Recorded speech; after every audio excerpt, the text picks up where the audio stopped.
Il est 19 h, bonsoir à tous. Ravi de vous retrouver pour cette nouvelle édition à la une de l'actualité de ce dimanche. Près d'une vingtaine de familles sinistrées relogées temporairement par le pays et la commune en attente d'une meilleure solution.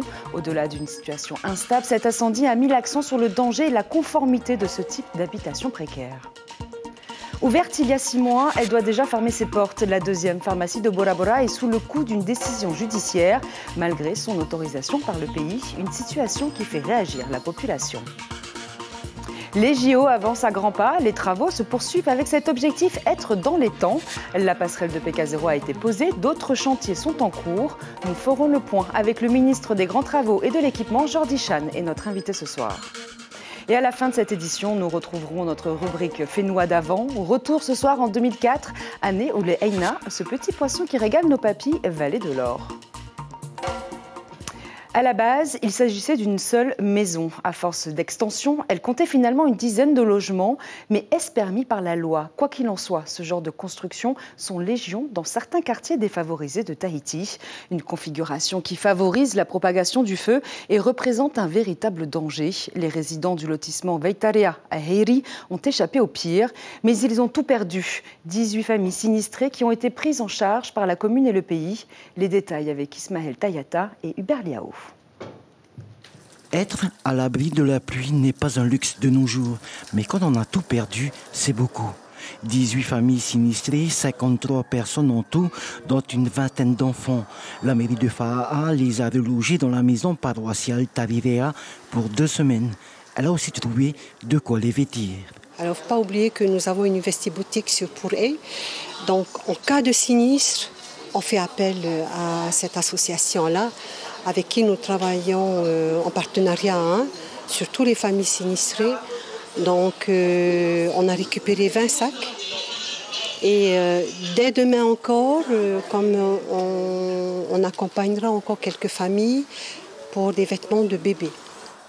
Pour les repas, le ministère de la Solidarité a pris les choses en main. Le pays, lui, cherche à les reloger individuellement. Première solution, les héberger dans les logements de l'AISPF, l'Agence immobilière sociale de Polynésie française. Elles sont localisées sur Papeete et sur Papara. On a une autre solution qui consiste à construire ce qu'on appelle des tiny houses, parce que leur volonté, c'est bien évidemment de rester sur Fa'a. La plupart travaillent sur Fa'a, les enfants sont scolarisés sur Fa'a ou sur Papeete juste à côté. Donc ce qui nous reste à trouver, c'est le foncier. Cet incendie a une fois de plus mis l'accent sur les dangers de ces habitations, entassées les unes sur les autres et parfois même aussi collées les unes aux autres. Une configuration qui favorise la propagation d'un feu. J'ai ma fille qui est cotorep, donc qui prend des médicaments sans traitement au pays. Voilà, donc c'est urgent qu'elle a ces médicaments. On est parti vraiment avec rien du tout. Parce que pendant... quand il y a eu le feu, ma fille était en train de dormir. Je n'ai pas du tout eu le temps de réfléchir à quoi que ce soit pour ramasser les... C'est juste la réveiller et puis partir, sortir de là. C'est un constat, c'est sûr, toutes ces maisons qui sont regroupées. Eh bien, c'est un grand chantier à travailler ensemble. C'est une réflexion collective et commune à avoir, avec les communes, avec l'État, avec le pays et avec aussi la population. Demain matin, les services sociaux de la commune, assistés par les agents de la DSFE, fourniront aux familles sinistrées toute la literie nécessaire à leur confort. Et nous allons tout de suite faire réagir notre invité, Jordi Chan, ministre des Grands Travaux et de l'Équipement. Yaorana. Merci d'être avec nous ce soir. Alors, on l'a vu dans le reportage, il s'agit là de maisons à plusieurs niveaux, des logements qui ont été construits petit à petit et qui semblent pas avoir été faits dans les normes. On le sait, à Tahiti, il y a des problèmes de logement, souvent des loyers trop onéreux, ce qui peut favoriser ce type de situation, des situations donc à risque. Vous n'êtes pas ministre du Logement, mais vous êtes membre du gouvernement. Vous héritez d'une situation compliqué. Comment aujourd'hui essayer de régler ces problèmes de conformité de ces habitations? Alors tout d'abord, je souhaite adresser tous mes vœux de soutien aux familles sinistrées par cet événement. C'est dans ce genre de situation qu'il faut se serrer les coudes et je tiens également à saluer tous les efforts qui ont été accomplis par les acteurs qui sont venus en aide aux victimes. Pour ce qui concerne la question sur les logements, comme vous l'avez souligné, la ministre des Solidarités et du Logement Minari Chantal Galenon, est compétente en la matière et je sais qu'elle se penche d'ores et déjà sur l'analyse de la situation afin de trouver des solutions pour que dans la Meuse, autant que possible, cette situation ne se reproduise pas à l'avenir. Merci beaucoup. On reviendra donc avec vous un peu plus tard dans le journal. En attendant, direction la perle du Pacifique où se joue une guerre des pharmacies. Une deuxième officine a ouvert il y a 6 mois, mais elle doit bientôt fermer ses portes. Une décision du tribunal administratif, une décision qui fait réagir la population, d'autant que le pays a autorisé l'installation de ce deuxième établissement sur Bora Bora. On fait le point avec Iti Manaki. Théora, traduisait par La Vie, une pharmacie ouverte depuis seulement 6 mois et dirigée par un enfant du Fénois. Mais voilà, une pharmacie qui fermera ses portes d'ici peu. Dans ses conclusions rendues en décembre dernier, le tribunal administratif a décidé d'annuler l'autorisation d'implantation, estimant que la pharmacie de Tiano-Kojan était trop proche de son concurrent. Une décision qui fait réagir la population. Je trouve ça injuste de vouloir fermer cette pharmacie. C'est vraiment pas gentil de faire ça aussi comme un Haïtien. Et c'est pour ça que je souhaite le soutenir. C'est une opportunité pour nous, habitants de l'île, d'avoir une deuxième pharmacie, pas pour concurrencer, non, pour donner aux gens de l'île de pouvoir choisir l'endroit où ils peuvent se servir comme il faut. Pour rappel, selon la loi du pays numéro 2019-29 du 25 octobre 2019, qui autorise l'ouverture d'une deuxième pharmacie avec au moins 10 000 habitants dans la même commune, Bora Bora rentre dans les normes. Une autorisation qui est donnée pour un lieu, pour un projet. Là, il est question du coup que Bora revienne à une seule pharmacie. On s'est battu des années pour ce projet de vie et on est heureux aussi parce qu'on a réussi à le faire et on est fiers d'avoir fait ce qu'on a fait ici. À Taha'a, par exemple, une île de plus de 5000 habitants, le pharmacien de l'île a ouvert un second local à Patio avec comme obligation une ouverture à temps partiel. Bien faire la différence, on est sur une pharmacie principale ici à Méné et en fait il y a juste une annexe à Patio au nord de l'île où on a exactement les mêmes produits. Et c'est vrai qu'avec les distances géographiques qui sont quand même assez importantes sur l'île, ça permet d'aider la population à accéder beaucoup plus facilement aux soins et aux médicaments. Le jugement de l'affaire Théora n'ayant pas encore été notifié, la pharmacie reste encore ouverte. Une demande de permis de construire a été déposée pour une pharmacie dans le village de Anaou. Tous espèrent garder une deuxième pharmacie sur la perle du Pacifique. Les JO, c'est bientôt. Alors les travaux se poursuivent du côté de Tiaopo. La nouvelle passerelle à PK0 a été posée début janvier et sera mise en service d'ici le mois d'avril. D'autres chantiers sont en cours, la finalisation de soudure, la pose de structures en béton et garde-corps, mais aussi le réaménagement de la marina de Tiaopo. Je me tourne vers vous, monsieur le ministre. Vous étiez sur place donc pour la pose de la passerelle. Est-ce que tout sera fini pour la WSL et comment la population reçoit ces travaux, vous qui étiez sur place justement? Alors les travaux avancent bien et nous serons prêts pour les JO. Comme vous l'avez souligné, la passerelle a été posée la semaine dernière et nous prévoyons de la mettre en service d'ici avril. Nous avons encore quelques travaux à mettre en œuvre avant d'effectuer les essais qui nous permettront de valider la structure. Concernant la marina de Teahupo, nous prévoyons de la mettre en service d'ici le mois de mai, donc d'ici la WSL, et concernant la marina de la Pointe-Riri d'ici au JO. Donc tout devrait être prêt. C'est ça. Et comment la population, du coup, voit ces travaux? La population est très favorable aux travaux parce qu'elle y voit son intérêt, à la fois pour la passerelle et pour la marina. La passerelle permet de sécuriser les conditions de traversée de la rivière et les marinas permettent de satisfaire aux besoins des pêcheurs et des prestataires touristiques. Alors, il y a d'autres travaux, mais cette fois du côté de Hitia, sur la côte Est, suite aux intempéries. Des travaux donc, de réfection du virage, de sécurisation du talus. Ils ont repris à la rentrée, ils devraient se terminer mi-mars, mais ce sont des travaux qui s'avèrent plus compliqués que prévu. Pourquoi et où en sommes-nous? Ce sont des travaux qui sont d'abord nécessaires pour sécuriser les usagers de la route, parce que le virage posait un problème en matière de sécurité routière. Aujourd'hui, les travaux sont programmés d'être finalisés, en tout cas pour la partie qui impacte la circulation d'ici mi-mars. Nous prévoyons de réouvrir la route en circulation alternée d'ici là. Les travaux ont pris un peu de retard, effectivement, en raison des intempéries.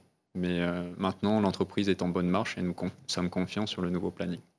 Alors, les travaux, c'est aussi des problèmes de circulation. À Tahiti, on a vraiment ce problème de fluidité de la circulation, notamment aux heures de pointe. Il y a également des travaux sur la côte ouest, à la Punaru. Est-ce qu'aujourd'hui, vous avez une vraie politique pour désengorger la circulation à Tahiti ? La décongestion, c'est un objectif stratégique pour le gouvernement. Et nous avons une stratégie en 2 axes pour y parvenir. Nous souhaitons d'abord améliorer l'offre d'infrastructures routières en optimisant le réseau existant et également en augmentant sa capacité. Mais nous souhaitons également et surtout intervenir sur la demande, c'est-à-dire mettre moins de véhicules sur les routes. Parce qu'on le sait tous, aujourd'hui, le problème, c'est que la majeure partie de la part modale est occupée par les véhicules privés en Polynésie. Et ceci est de nature à accentuer la congestion à l'avenir. Donc nous allons nous appuyer sur 4 leviers pour décongestionner en intervenant sur la demande. D'abord en développant le covoiturage à travers la mise en service dès ce semestre d'une application mobile pour le développement d'une plateforme de covoiturage qui sera en partie financée par le pays afin de prendre en charge une partie des coûts de transport des usagers et afin d'améliorer l'attractivité de la plateforme. Nous allons également promouvoir les modes alternatifs aux véhicules privés, notamment l'usage du transport en commun, en agissant sur l'amélioration du confort pour les usagers, mais également de l'information voyageur, des infrastructures qui y sont dédiées et également de la desserte de manière générale. Nous travaillons également en collaboration avec le ministre de l'Éducation, Oni Teriparia, sur la réforme du changement des horaires d'école. Pourquoi ? Parce que nous souhaitons réduire le nombre de véhicules qui arrivent au même moment, au même endroit.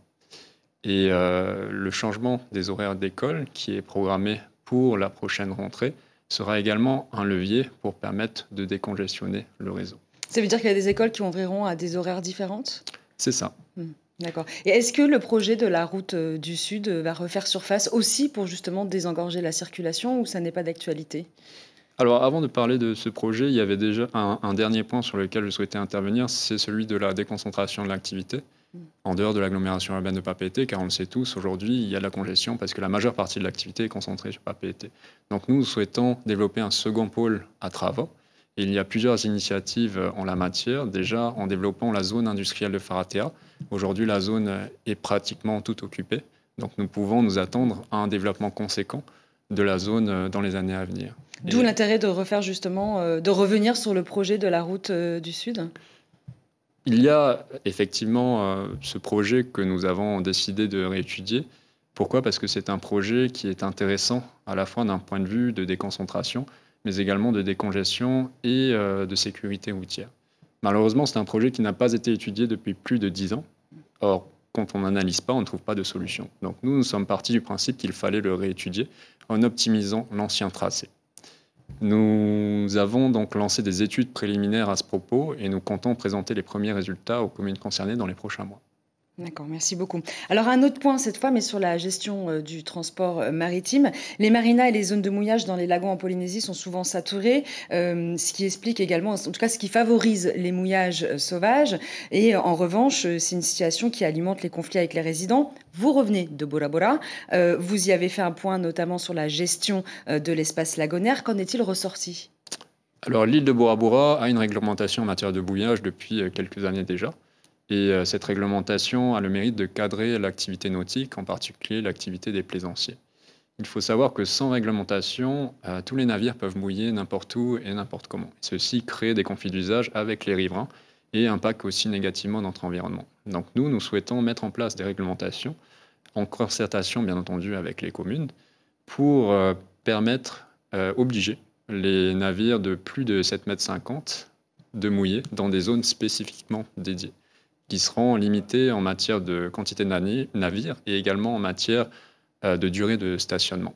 Pour tous les navires de moins de 7,50 m et qui ne stationnent moins de 24 heures, ces navires ne sont pas impactés par la réglementation que nous mettons en place. Donc les réglementations ne concernent pas la majeure partie des usages locaux. Dernière question, 9 escales, 5300 croisiéristes sont attendus à Papeete ces prochains jours. C'est toute une gestion au niveau du port autonome. Beaucoup attendent notamment le terminal de croisière. Quand est-ce qu'il devrait ouvrir ? Le terminal de croisière est prévu pour avril. Il nous reste encore quelques travaux de finition à réaliser, mais surtout l'obtention du permis du certificat de conformité, avant de pouvoir l'ouvrir au public. Merci beaucoup, Jordi Chan, d'avoir été avec nous ce soir. Je rappelle que vous êtes donc ministre des Grands Travaux et de l'Équipement. Maroulou. Merci. Demain, retour de nos invités café en radio. Et pour commencer l'année, Ibrahim Mohamed Azi recevra Tepuaraori Teritei. Il sera notamment question de la plateforme autonomiste. Le livre a-t-il encore la cote ? Fait-il le poids face aux tablettes et aux autres écrans numériques ? L'espoir est permis. La 7e édition de la Nuit de la Lecture a rassemblé 1 millier de visiteurs. C'était hier soir à la Maison de la Culture, un événement pour donner ou redonner le goût de lire. Et il semblerait bien que les histoires sur papier ont encore de beaux jours devant elles. Lucille Guichet et Hubert Liao. Ils ressemblent plutôt à des lecteurs remuants. Les jeunes du quartier Lagarde de Pires sont venus en groupe à cette nuit de la lecture. Mais ne vous y trompez pas, le livre a encore de beaux jours devant lui. Qu'est-ce que vous lisez par exemple ? Les mangas. Les mangas. Qu'est-ce qui vous plaît dans les mangas ? Naruto. Et c'est mieux la tablette ou les mangas ? Les mangas.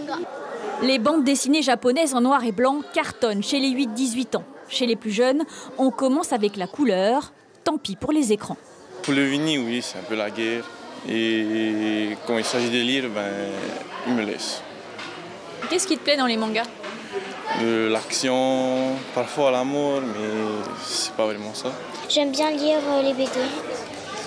Qu'est-ce qui te plaît dans les BD ? L'histoire. Durant la nuit de la lecture, le livre devient même ludique. Tout autour de lui, 27 ateliers, comptines, théâtre ou encore stop motion. La majorité affiche complet, les parents adhèrent. C'est plutôt la petite. Elle, là, c'est vrai qu'on a pris la mauvaise habitude de lui donner l'écran pour la calmer. Et donc maintenant, on en paye le prix. Donc on essaie, heureusement qu'il y a ces ateliers-là pour lui faire changer un peu, pour lui faire perdre un peu cette habitude. Chaque année, la Nuit de la Lecture attire près d'1 millier de visiteurs. Cette édition ne fait pas exception. Quoi ? Comment ? Connaissez-vous mon nom ? C'est ça, ta petite sœur, peut-être. Un livre, pour moi, c'est une ouverture sur le monde, une porte d'entrée sur la connaissance. C'est quelque chose qui permet de t'améliorer, d'avoir une nouvelle connaissance, une nouvelle vision, une nouvelle façon de voir le monde de manière générale. Pour clore l'événement, l'association Litera Maori et Tahiti Pole Art brave la pluie fine pour un spectacle autour du corps.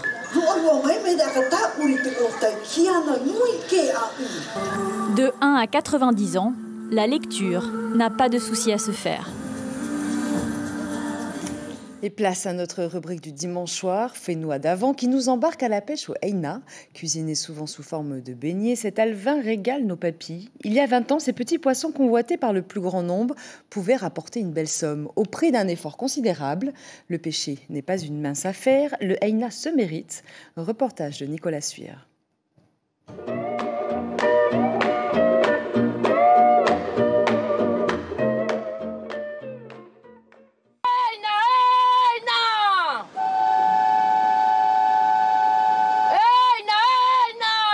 Ce cri et ce klaxon sont connus de tous, c'est celui du vendeur de Heina. Ce petit poisson de plus en plus rare et convoité par tous peut rapporter à Evelyne jusqu'à 1,5 million par semaine. Voilà. Et pour 1500, là, il faut combien de bols 5 bols. Comme ça, 300 francs le bol. Pour commencer, c'est bien ? Ouais. On peut dire que le Heina, c'est de l'or. Pêché 3 mois par an, le bol a augmenté de 100 francs cette année. Pour comprendre cette hausse, nous nous sommes rendus à la plage de Faoné, où tous les pêcheurs de la côte Est se sont donné rendez-vous ce matin. Ici, il faut agir avec vitesse et précision. La famille Tehutu fait ça tous les ans, c'est même un de ses revenus principaux. Une fois le Heina piégé, il n'y a plus qu'à le remonter. La prise est bonne, il y en a pour 500 kilos. Aujourd'hui, les clients seront servis. Alors eux, ils ne voient pas ce qui se passe dans la mer. C'est quand c'est fort, quand c'est très Quand c'est fort la mer, c'est pour ça. C'est pour faire comprendre aux clients. Parce qu'ils disent que c'est trop cher. Les pêcheurs ne quitteront les lieux qu'après avoir tout ramassé. Les oiseaux s'occuperont du reste. Autre étape importante, le rinçage. Chez les Tehutu, il est synonyme de qualité. Tout leur stock sera écoulé d'ici ce soir. Et la meilleure recette pour la plupart des Polynésiens, c'est la plus simple. De la farine, des œufs et les beignets sont prêts. Vous pouvez passer à table.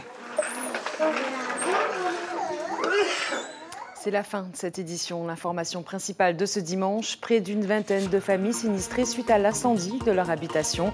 Elles sont relogées temporairement par le pays et la commune en attente d'une meilleure solution. Cet incendie dévastateur a surtout mis en exergue les problèmes de conformité dans ce type d'ensemble locatif. Les rendez-vous de la semaine. Demain, une conférence de presse est organisée à l'Assemblée de Polynésie. Un point sera fait sur l'enquête menée quant à la gestion de la crise sanitaire du Covid. Mardi, le président du pays partira en mission à Paris pour 6 jours. Au programme, des discussions autour de la convention État-pays, du partenariat avec l'État pour les Jeux du Pacifique 2027 et une rencontre avec les dirigeants du CNC pour le développement audiovisuel. Enfin, vendredi, la traditionnelle audience solennelle de rentrée de la Cour d'appel au tribunal de Papeete. Et au programme de votre soirée, le téléfilm Un séducteur en jeu, suivi du documentaire Luxe, la fabrique de rêves. À la une de votre quotidien demain, 53 sinistrés après l'incendie d'une maison à Haïri. Et demain, vous aurez le plaisir de retrouver Cybèle Plichard aux commandes de votre journal. On se quitte sur ces belles images du spectacle de la nuit, la lecture. C'était hier soir au Pepe Haïro, à la Maison de la Culture. Merci de votre fidélité. Excellente soirée à tous.